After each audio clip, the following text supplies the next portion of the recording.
سامعین، آپ جو کتاب سماعت کر رہے ہیں یہ کتاب معمولی باتوں سے پریشان نہ ہوں ہے۔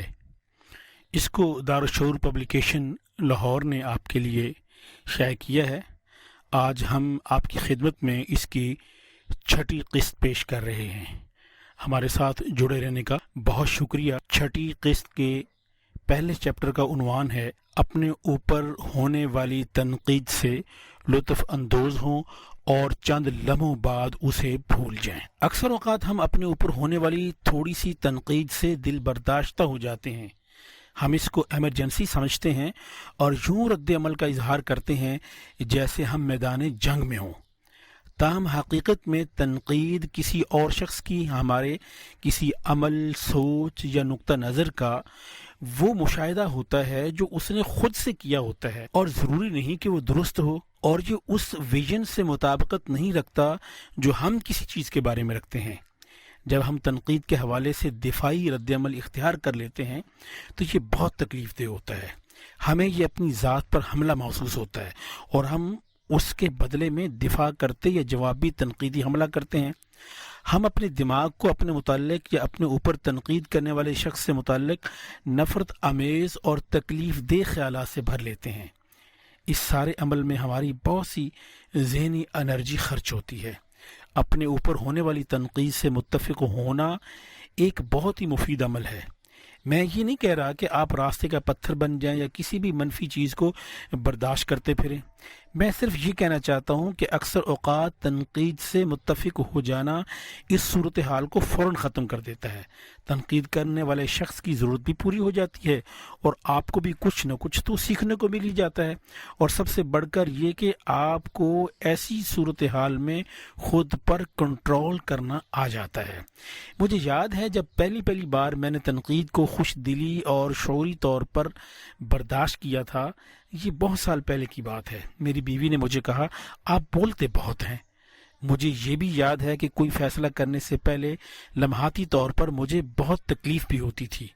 میرا جواب یہ تھا، تم ٹھیک کہتی ہو، میں واقعی کبھی کبھی بہت بولتا ہوں۔ میں نے ایک ایسی چیز محسوس کی جس سے میری زندگی ہی بدل گئی۔ اس سے متفق ہو کر مجھے یہ احساس ہوا کہ میری بیوی کی بات واقعی درست تھی۔ میں بہت بولتا تھا، اور اس کا ایک فائدہ یہ بھی ہوا کہ میرے غیر دفاعی انداز سے وہ ریلیکس ہو گئی۔ کچھ لمحوں بعد اس نے کہا، آپ کو یقین ہے کہ آپ آرام سے بھی بات کر سکتے ہیں؟ مجھے شک تھا، گویا اس نے کہا ہو کہ مجھے اس کا یہ مشاہدہ اچھا نہیں لگا۔ تب سے میں نے یہ سیکھ لیا کہ تنقید پر رد عمل کا اظہار کرنا اس کے اثر کو زائل نہیں کرتا۔ در حقیقت تنقید کے بارے میں رد عمل کا اظہار تنقید کرنے والے کے نظریے کو مضبوط کرتا ہے۔ اس تکنیک کو ضرور آزمائیے۔ مجھے یقین ہے کہ کبھی کبھار معمولی تنقید سے متفق ہونے کا آپ کو ضرور فائدہ ہوگا، نقصان نہیں ہوگا۔ چیپٹر نمبر 52، دوسرے لوگوں کی رائے میں سچائی تلاش کرنے کی کوشش کیجیے۔ اگر آپ کچھ سیکھنا چاہتے ہیں اور دوسرے لوگوں کو خوش بھی رکھنا چاہتے ہیں تو آپ کو یہ حکمت عملی بہت پسند آئے گی۔ تقریباً سبھی لوگ یہ سمجھتے ہیں کہ ان کی رائے درست ہے، اس لیے تو وہ آپ سے شیئر کرتے ہیں۔ تاہم ہماری ایک بری اور تباہ کن عادت یہ ہے کہ ہم اپنی رائے کا دوسروں کی رائے سے موازنہ کرتے ہیں، اور جب یہ ہماری رائے سے مطابقت نہیں رکھتی یا تھوڑی مختلف ہوتی ہے تو ہم اسے غلط سمجھ بیٹھتے ہیں۔ ہم اپنے آپ کو بہت بلند سمجھتے ہیں، مخاطب کو حقیر، اور نتیجہ یہ نکلتا ہے کہ ہم کچھ سیکھ نہیں پاتے۔ تقریباً ہر رائے میں کوئی نہ کوئی اچھی بات ضرور ہوتی ہے، خاص کر اس وقت جب ہم اس میں سے اچھائی ڈھونڈنا چاہتے ہوں، نہ کہ اس کی خامیاں تلاش کرنے میں لگے ہوں۔ اگلی بار جب کوئی شخص آپ سے اپنی رائے کا اظہار کرے تو اس کے بارے میں کوئی فیصلہ یا تنقید کرنے کی بجائے دیکھیے کہ اس میں کون سی اچھی بات ہے۔ لیکن اگر آپ ایسا نہیں کرتے اور اس رائے کے بارے میں ججمنٹ دیتے ہیں تو اس آدمی سے متعلق آپ کو کچھ سیکھنے نہیں دے گی، بلکہ اس سے آپ کی تنقید کرنے کی ضرورت ظاہر ہوگی۔ میں اب پہلے سے بھی زیادہ لوگوں کی آراء پر تنقید کرنے سے خود کو باز رکھتا ہوں۔ اب میرا ارادہ بدل گیا ہے، یعنی اب میں لوگوں کی آراء میں سچائی تلاش کرتا ہوں۔ اگر آپ اس حکمت عملی پر عمل کرتے ہیں تو آپ کی زندگی میں بہت حیران کن چیزیں واقع ہونا شروع ہو جائیں گی۔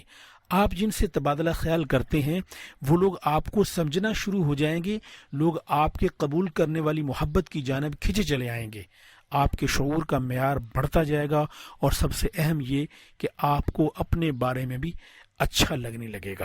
Chapter number 53۔ فرض کریں کہ گلاس پہلے ہی سے ٹوٹی ہوئی ہے۔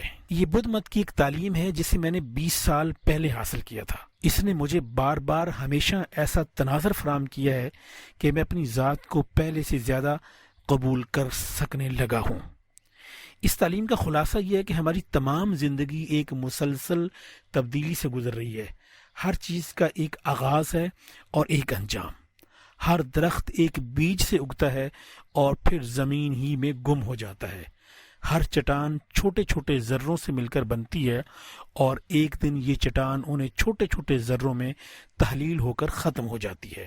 اس کا مطلب یہ ہے کہ اس دنیا میں ہر کار، ہر مشین اور ہر کپڑے کا ٹکڑا بنایا جاتا ہے اور پھر ایک دن پرانا ہو کر ختم ہو جاتا ہے۔ بات صرف یہ ہے کہ یہ کب ختم ہوگا۔ ہمارے اجسام زندگی پاتے اور مرتے بھی ہیں۔ شیشے یا گلاس کو بنایا جاتا ہے اور ایک دن یہ ٹوٹ بھی جائے گا۔ اس حکمت عملی میں ایک سکون بھی دیکھنے کو ملتا ہے۔ جب آپ کسی چیز کو ٹوٹنے کی توقع کرتے ہیں تو اس کے ٹوٹنے پر آپ کو حیرانی نہیں ہوتی۔ کسی چیز کے تباہ ہونے پر بجائے مایوس ہونے کے آپ کو خوشی ہونی چاہیے کہ آپ کے پاس ابھی وقت باقی ہے۔ اس تعلیم کو عملی طور پر اپنانے کا سب سے بہترین موقع سادہ سی چیزوں سے شروع کرنے سے ہوتا ہے۔ مثلا پانی کا ایک گلاس، اپنا سب سے پسندیدہ گلاس نکالیے، ایک لمحے کے لیے اس کو غور سے دیکھیں اور اس کی خوبصورتی کی تعریف کریں۔ اب فرض کریں کہ یہ گلاس پہلے سے ہی ٹوٹا ہوا ہے، ساتھ ہی ساتھ یہ بھی ذہن میں رکھیں کہ یہ ہر چیز کا ایک آغاز ہوتا ہے اور وہ پھر اپنے انجام کی طرف بڑھ جاتی ہے۔ بلا شبہ کوئی بھی یہ نہیں چاہتا کہ اس کا پسندیدہ گلاس یا کوئی بھی چیز ٹوٹ جائے۔ یہ فلسفہ آپ کو رجاعیت پسند بنانے یا مایوس کرنے کا کوئی نسخہ نہیں، لیکن یہ آپ کو شکستہ چیزوں کے بارے میں پریشانی میں مبتلا ہونے سے روکتا ہے۔ جب آپ کا پسندیدہ گلاس ٹوٹتا ہے تو یہ آپ کو اپنی سوچ اور چیزوں کے آغاز اور انجام پر مرکوز رکھنے میں مدد دیتا ہے۔ اوہ میرے خدایا، کے بجائے یہ آپ کو اس کا وقت آ گیا تھا کہ سوچ اپنانے پر آمادہ کرتا ہے۔ اس پر شعوری حکمت عملی کو اپنائیے اور آپ کو اپنی زندگی پہلے سے زیادہ بامعنی اور اہم لگنے لگے گی۔ Chapter number 54۔ اس جملے کا مطلب سمجھیے، آپ جہاں جاتے ہیں وہیں کے ہوتے ہیں۔ یہ جون کبارٹ زن کی ایک شاہکار کتاب کا عنوان ہے، جیسا کہ عنوان سے ہی ظاہر ہوتا ہے کہ آپ جہاں بھی جاتے ہیں اپنی ذات کو بھی ساتھ لے کر جاتے ہیں۔ اس بیان کی اہمیت یہ ہے کہ یہ آپ کو مسلسل یہ محسوس کرنے سے روکتی ہے کہ شاید آپ کسی غلط جگہ پر ہیں۔ ہم یقین کر لیتے ہیں کہ ہم کہیں اور ہوتے ہیں، چھٹیاں کسی اور دوست کے ساتھ گزار رہے ہوتے، ہمارا شریک کوئی اور ہوتا، ہم کسی اور شعبے میں کام کر رہے ہوتے تو ہم زیادہ خوش ہوتے۔ حالانکہ ایسا نہیں ہے۔ حقیقت یہ ہے کہ اگر آپ کی ذہنی عادات تباہ کن ہیں، اگر آپ کو جلد غصہ آتا ہے، اگر آپ اکثر اوقات غصے میں رہتے ہیں یا اکثر یہ سوچتے ہیں کہ حالات اب سے مختلف ہوتے، تو آپ غلط سوچتے ہیں، کیونکہ آپ جہاں بھی جائیں گے آپ کی یہ عادات آپ کے ساتھ جائیں گی، اور اس کے برعکس صورتحال بھی حقیقت پر مبنی ہے۔ یعنی اگر آپ عموماً خوش رہنے والے ہیں جنہیں بہت کم غصہ آتا ہے، تو آپ ایک جگہ سے دوسری جگہ، ایک فرد سے دوسرے فرد تک آسانی سے جا سکتے ہیں اور آپ کا منفی تاثر بھی کم از کم ہوتا ہے۔ ایک بار مجھ سے کسی نے پوچھا کیلیفورنیا کے لوگ کیسے ہیں؟ میں نے پوچھا تمہاری مقامی ریاست کے لوگ کیسے ہیں؟ تو اس نے جواب دیا بڑے خود غرض اور لالچی۔ جس پر میں نے کہا پھر کیلیفورنیا کے لوگ بھی ایسے ہی ہوں گے۔ زندگی کے بارے میں ایک حیران کن چیز جو ہم سیکھ سکتے ہیں وہ یہ ہے کہ یہ گاڑی کے جیسی ہے جسے ہم خود اندر بیٹھ کر چلاتے ہیں، نہ کہ اسے باہر سے چلایا جا سکے۔ جیسے جیسے آپ اپنی موجودہ حیثیت اور حالات سے مطمئن ہوتے ہیں، نہ یہ کہ آپ کہیں اور جا کر اچھی زندگی گزاریں گے، تو آپ کو موجودہ حالات میں ہی خوشی اور اطمینان نصیب ہو سکتا ہے۔ پھر جب بھی آپ کہیں جاتے ہیں تو یہی مثبت عادات اور ذہنی سکون بھی آپ کے ساتھ جاتا ہے۔ یہ بالکل حقیقت ہے کہ آپ جہاں جاتے ہیں